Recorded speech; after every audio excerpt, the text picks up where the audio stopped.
Hello guys, good afternoon everyone. Shout out sa mga bago kong followers na pumasok, 170 followers agad. Thank you so much. Pero mga idol, ito nga 5.7k ang nag-like 30 la. Ibig sabihin adto mga idol, ang iba non-active. Ang active 30 la. Waray. Bisan kun mo pinatas kitahin followers hindi rin man active, waray upay, di ba?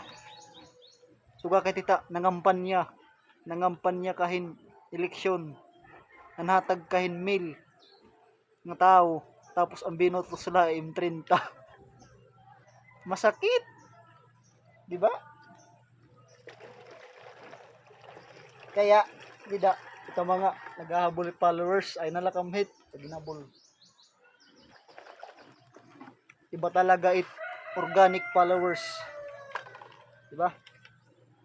Kasi once na organic followers, mga idol, isang post mo lang, matik, pag dumaan ka sa wall nila, like yan, mag-comment pa at mag-share. Pero kung non-organic yan nga followers, mga idol, ay, batasan kasi Pinoy, mga idol, bawal ka kasi makalamang. Dapat kuno bidak kala.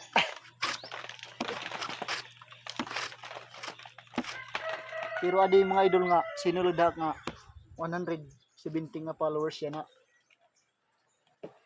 So kita mga active good hiraya na, mga active organism birds. Yun. Bigyan natin ng mga discarding malupit, di ba? Bukas mga idol puno na to. Punong-puno.